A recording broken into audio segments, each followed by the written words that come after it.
because I did a fertility for a lady and carried when I was drug-free.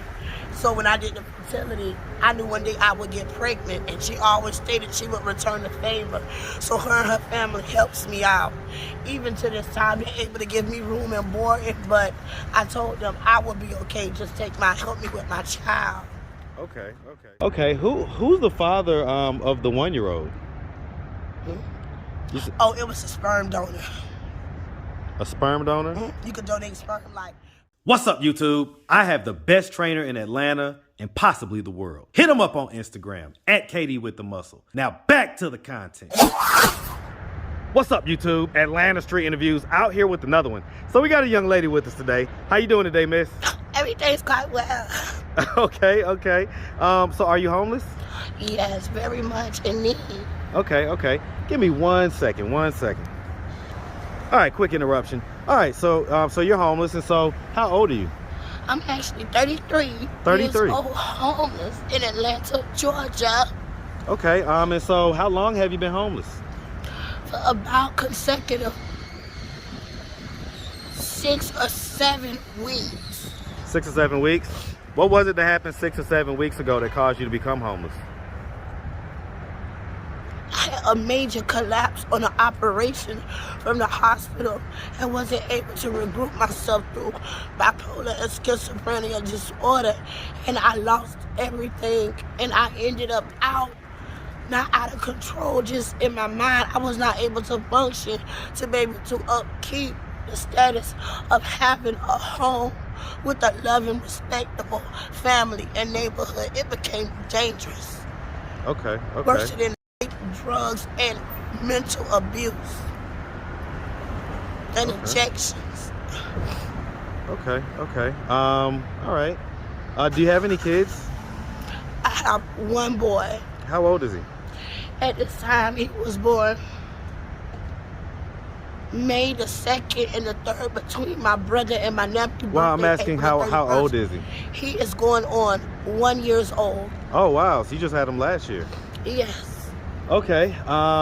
Who does he live with? Oh, he lived with his other side of the family. His father? No, his other side of the family. His father's family? His institutional teachers and guidance of being able to make it to school for my disability. I paid them, and they helped me to achieve and become a better mother towards him. That way that he can have a proper life, because sometimes I feel that the mistakes I made and the changes I made could affect him. So it's on and off consecutively, but I can speak and spend time with him when it's available. Well, he's a baby. How do you speak to him? You say he's not 1, right? He's 1 year old. 1 year I'm old? able to, at the home, everything was there. But now that I'm not able to have a home, he's with someone that He's with defects? understood, not defects, like going to school and stuff like that. And the nurses, they already knew through the situation of their collapse, because I did a fertility for a lady and carried when I was drug-free. So when I did the fertility, I knew one day I would get pregnant, and she always stated she would return the favor. So her and her family helps me out. Even to this time, they're able to give me room and board, but I told them I would be okay. Just help me with my child. Okay. So you was a surrogate. You was a surrogate for a couple? In Savannah, Georgia, at Memorial Hospital. And they started letting me know when I went, not coastal, but when I went to, they have coastal, they have mental health, and they have another hospital. When I went there, that's when they kind of institutionalized me and told me everything that needs to be done. Okay. All right. So I mean, let's start from the beginning. So, where are you from? I'm from Sarasota, Florida. Hey, My man. name is Summer Faith LaDonna Thompson. Okay, nice to meet you, Summer. Nice to meet you. And man, let's shout out that Sarasota. Okay, let me do that again. And Savannah, hold on, Georgia. real quick. What up, big dog? 941. Hey, so hold on. So yeah. And 912. But now let's definitely shout out that Sarasota, Florida, man. Shout it out, man, all day. And you say Savannah as well? Yeah, man. Shout out that Seaport, man. Seaport. Shout out that big Savannah, man. Seaport. That 912 all day, man. God with Christ. All right, so growing up in Sarasota and Savannah, did you have both mom and dad in the household? Were they? Yeah, yes, on and off, on and off. But Were they married? They were together, but they wasn't married. Okay, Because my father and my mother didn't see eye to eye. I but get it. I still was able to spend time with them, traveling from state to state. What do you mean traveling from state to state? They stated my father hit the lottery and ran off to Miami and married a younger woman. So with mother there, He hit the lottery? that's what they stated. They said he hit the lottery and left. Do you know how much he won? No, I don't even know if it's true. Because mother used to drink. But she was a good person because I drink. But sometimes I kind of listen. I couldn't listen because it never drew me in. So, okay, so hold on. So, all right, so wait, I'm getting off track. Long story short, all right, so you grew up, both mom and dad, you know, kind of off and on type. I get it. And so, well, let me just ask. I mean, growing up, would you say that you had a fairly normal childhood? I mean, education, growing up with aunties, uncles, the learning family, able to enroll myself into dance, and that was what you call the boat rides, because the boat rides was cathedral of heavy-set women like me, but certain dance schools wouldn't take you because of the way that your body was formed of diets. So at an early age, you was trained either medicine or you was trained a different type way to fit into society. Because mother. All right, so hold on. So I don't let this get all off the rails. Yeah, all right? I grew up pretty normal. All right, okay, so all right, so you grew up fairly normal. Did you go to high school? Yes, sir. Did you graduate? No, sir. I went to high school, girls' high school in Savannah, What was the highest Georgia. grade you got to? Highest grade I got to when I went from my 19th grade level, I went to Sarasota, Florida with my cousin Melinda Williams and Henry Walls, and I worked at Sam's Club. But when I went to Sarasota High, they stated that their grading scale was different, and I was supposed to be in 11th grade from pre-algebra to algebra. So they put me in anatomy, but that was still a 10th grade level. So on the report to make it to 11th grade, I ended up going back to Savannah to Richard Arnold to a older school where they taught us from 18 up to 99 to 100. So I ended up grabbing it from an adult and getting my GED at 16, 17 instead of 18. So I finished the year ahead of the class, and I went and enrolled in, it's not MCC, it's South University for psychology. And from this point on to even Atlanta, I've been on and off with trying to achieve my psychology degree. But with my bipolar disorder and I being a mother, and then having to cook, when did the bipolar and taking disorder? in some of my family members. When did the bipolar disorder get diagnosed?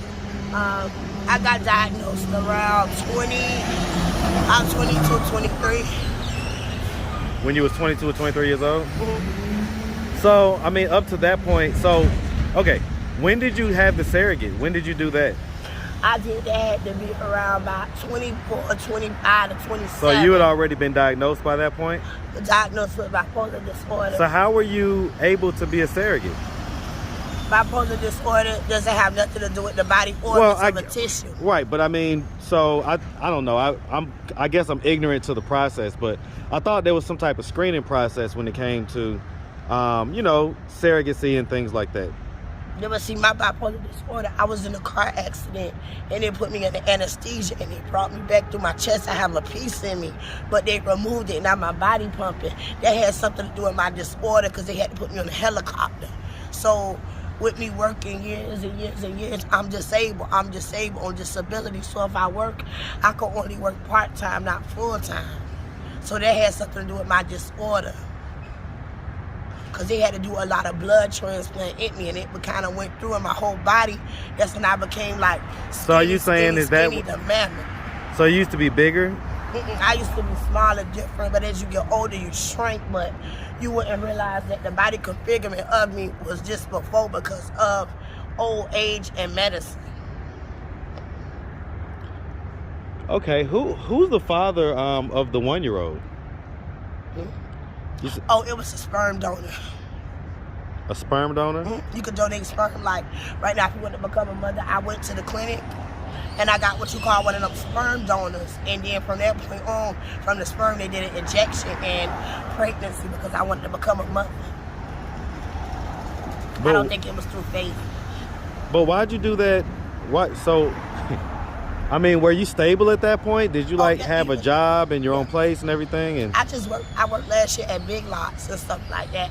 I have a job and I work, but at the time the doctor's telling me, sit still.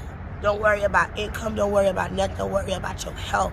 They say you have work, and coop yourself up in the house. But while you was working like that, why'd you decide to have a baby? Because, I mean, all that basically happened is that you end up bringing a child into the world that you're not taking care of, and for what reason? Oh, I take care of the child and things like that. It's just we going through a little loop. Like one time, my mother, she went through a loop with me, and I had to live with my grandma for 1 year. I had to live with my cousin for 2-3 years because she needed time to get herself together, and I understood. See, being a parent don't mean that every day I'm going to be able to wake up and hold you, but I'm going to be there for you. But I can't help so what are we doing? Of just saying, I don't want to be a part of my child's life. That's the main key to make somebody adopt. It's a fight. Even in the eye of the different mistakes of being 33 to 55 years old, of what I might transit to, I am still, a part of my child's life. If they don't accept it or however they accept it, it's fine. When you don't accept it, guess what? The people still allow me to come to meetings, disguise myself.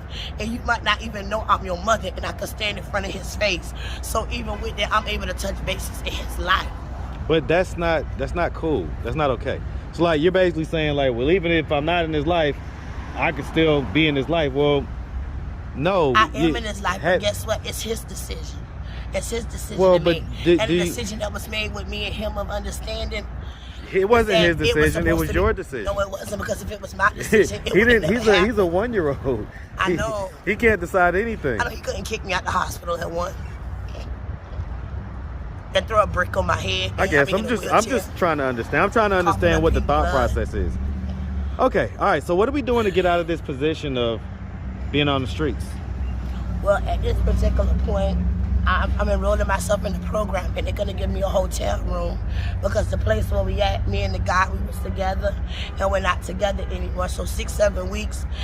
My birth certificate, my ID, everything got burned, my debit card, Social Security. I had to call and get all my information sent over to Gateway because, that's the people that help me at Gateway, so that's why I'm out here.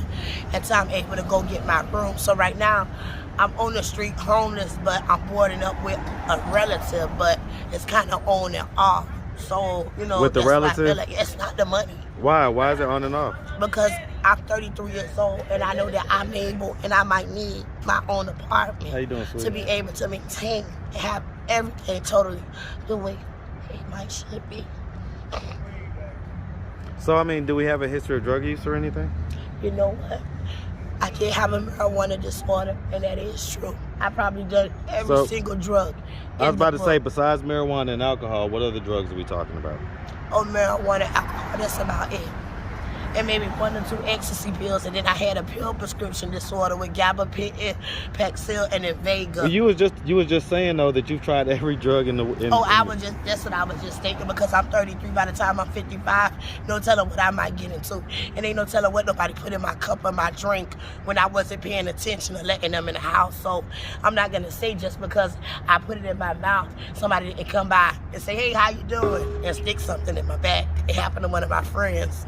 So I don't know, but I just stated that. So let me ask this. So, did anything ever happen to you as a child? No, just a normal life like everybody else. So no sexual trauma or anything like that? No, just like Okay. A little bit of up class, a little bit of middle class, never rich. And everybody know the ghetto. So, just growing up hood level meant able to maintain, learning basic steps in life, learning how to accept things, learning how to make reasons, learning how to share when it wasn't enough, and learning how to sit myself in a system to be able to wake up in the morning, even with not what I want to say, thank God I'm here and I have faith, and I'm 33, learning the book of Christ. Okay. No musician, no instruments. All right. Well, listen, we really appreciate you taking the time answering all of our questions. I appreciate you so much, and you have given me a wake-up call. I shall be a better mother, because that is no lie.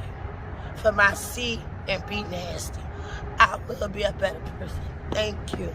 Well, listen, we appreciate you. Like I say, if anybody out there wanted to reach out, help, or donate, do you have a way they could do that? Do you have social media, Cash App, anything like that? No? Okay. I would say don't even donate. Just uplift the praise and live a life. And maybe one day everything people done for me, it might start with a penny or a crumb. Maybe I will be able to get back, because the world is so good. But having faith in them little bag lunches, ham and cheese and bologna has reached top level into my heart than what you call a ribeye steak and a banana pudding. Well, sounds good to me. Well, listen, like I say, make sure you have a good one and definitely be safe out here, okay? I know that's right. Show enough. Have a good one, sweetie. Okay.